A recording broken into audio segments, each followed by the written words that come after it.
About a year to 2 years ago, the teachers, the administration felt that the students were taking basically charge of the halls. You know, we had our guys outside of their lockers, what the kids call posting up, or hanging 15 to 20 minutes after the bell. It seemed like every period there was a fight. We have about 12 security guards for 2,700 students. So you could just imagine how much time and effort was put just to have those kids funneled into classes. Our ACT scores took a dip the last 2 years. We attributed that to the fact that the kids were not going to class. They weren't taking the advantage of those 46 minutes. And the reason why is because there was no supervision. All right, happy Friday, everybody. Make sure you have those IDs on. And the teachers felt that it was time for us to make a change. Troy, how's it going? Good to see you. Good to see you. There's a variety of strategies that we use to help schools define and structure their learning environment. So positive behavior supports is a really broad term for different strategies that we use to really intentionally design and deliver instruction in ways that really motivate kids to be engaged in instruction and to demonstrate the kind of positive behaviors that we would like to see from them as learners. So Kelly implemented our foundation strategy, which is one of our school climate strategies, for what they expect of adults and students in their common areas. And we said, we got it. We know what we want to do. We want to do the Start on Time initiative. All right, guys, we only got about a minute left. Let's get to class quickly. You can do it. You can do it. All right, 15 seconds. We got to have the hall clear. 15 seconds. We made some changes. Their mentality now is like, I need to make it to class on time. Okay, you can walk her down. Thank you. Once the bell rings, the second group of teachers are our hall sweep teachers. What? You're late though. And those teachers hold those kids who are not in class, walk them to a designated area. Once a student has had their ID scanned for tardy, then another staff member is going to escort them to their classes. So when that happens, the students will not be walking in the hallways unattended. What class are you going to? English. English. Who's your teacher? Mr. Kinsella. Mr. Gonzalez. I coached cross country with him. As far as the student-teacher relationships, a lot more of our teachers are actively engaged with the students to find out what's going on in their life, how are you doing, what's going on today. Our teachers actually spend more time than in the past talking to students. At first, honestly, I didn't believe it would work, but it's been a massive improvement in our school. There's students like me that need to get to their class on time. It's actually more helpful now that they have the Start on Time program. We have the highest freshman on track rate in Kelly's history, so we attribute that to the fact that they're in class. Bye, TMZ. And Kelly has also implemented peer jury so that students are really leading the way to say these behaviors are not acceptable. We as your fellow peers are going to hold you accountable through peer jury. Emma, do you want to start and discuss why the student has been referred to peer jury? Ingrid Perez was caught tagging on a desk. She put Hallbrook sucks. So what do you guys think? How should we handle this? See if perhaps she has any problems with the teacher. Peer jury at Kelly is a restorative justice program where we have students who are referred for lower level violations of the school discipline code. I tagged on the desk. Why'd you do that? He was on my case about missing homework. I didn't want to bash at him, so I just wrote on the desk.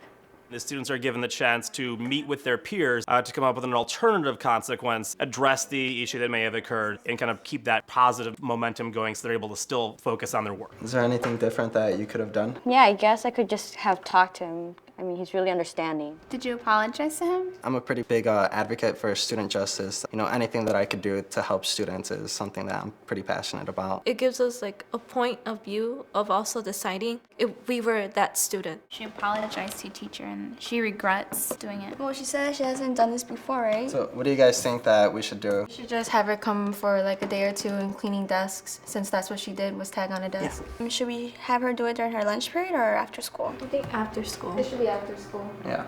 Does everyone agree to that? Yeah. Yes. Yeah, so we all agree? So are you in agreement for your alternative disciplinary action? Yes, I am. Okay. So it's not just about minimizing misbehavior, but it's really about eliciting the kind of positive behaviors you want from students as learners in your classroom.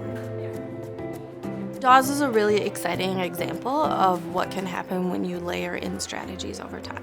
You know, the kids come in the morning and they come to school, they're happy to be here. We just started to relook at how we did things here, just from an organizational standpoint. Behavior wasn't out of control, but we knew that it could be improved and it could be better, that we wanted to get a different feel or a different culture in the building as far as behavior. We're utilizing CHAMPS, and I would describe CHAMPS as a comprehensive approach to classroom management. It really focuses on structuring the classroom environment for success. It creates a respect and ownership and accountability for each one of them. And who can demonstrate a level 2, Arturo? When everybody's loud, then we have to do this chomp signal. They put a thumbs up when they see you chomp them. They're trying to help them. All right, remember there's other classes outdoors, so what do we do out there? What voice level?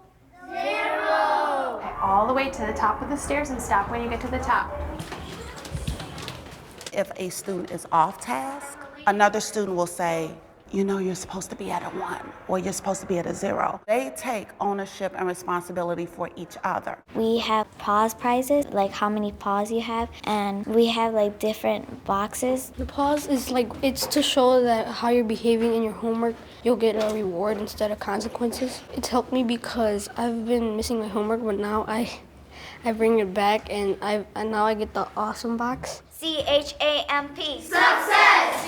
CHAMP. Success! I think CHAMPS has helped because the culture has shifted from the focus being on the teacher to the students taking ownership and accountability. What does activity look like as you're engaged in your small groups? Everyone's participating as one person says something, and we're respecting our others in our groups. Once you finish reading and annotating the text, you're going to engage in your small group discussion. Or in the small groups, it should be like a max of 6 people talking because each group has their own person or presenter. So I'm the speaker, so I'm responsible for presenting and summing up everything that the group does.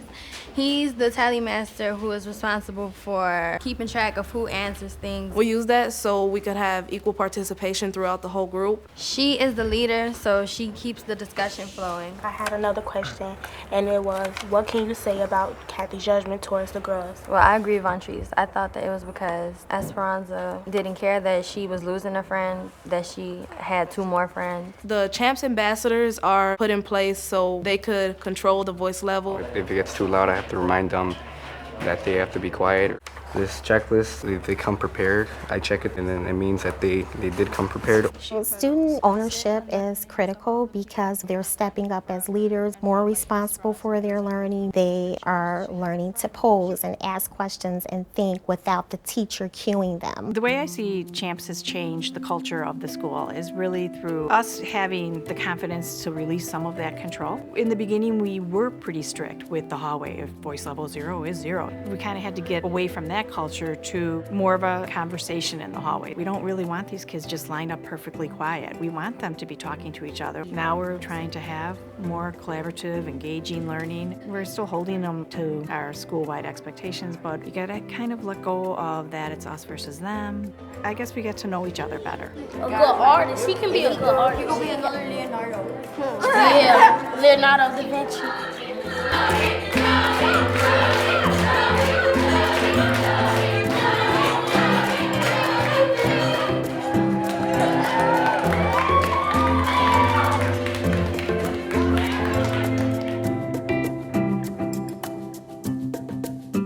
In order for students to truly be college and career ready, they need to be nourished academically, socially, emotionally, and behaviorally. Tier 1 services are in place. How does that rise up? And we start to have conversations about specific students and matching them to appropriate services. I already had pretty high expectations for myself, but I was showing the school that I wasn't my best. Many people think that our schools don't have a lot of resources. What we actually have found is that's not the case. There's a lot of people trying to help our students, and especially in these high-need communities, but there's not a structure in place to determine what's the right set of services and how do those people talk to each other and talk to teachers and families and the student to keep that student moving towards success. So Calvin Park was selected to develop a care team. And we discuss individual students, and then we determine whether or not they need tiered support. We know what each student's doing, then we can go back and share with the teacher. So even the teachers feel that they're being heard. They've really been a great resource to help in getting some of these kids back on track mentally. Some of these kids are going through some real bad things, and the care team plays a role in communicating with them and helping them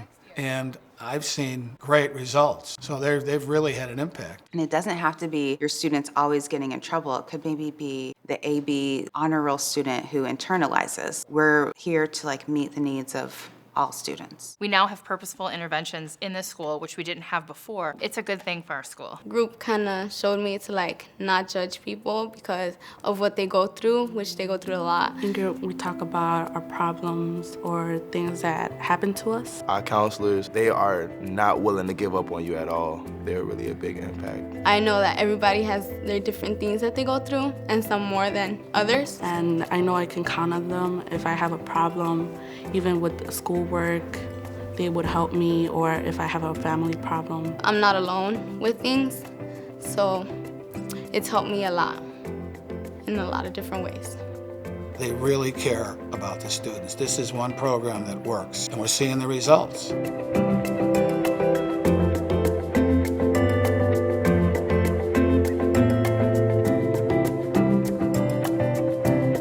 For more information, please feel free to email Positive Behavior Support at cps.edu or visit our website.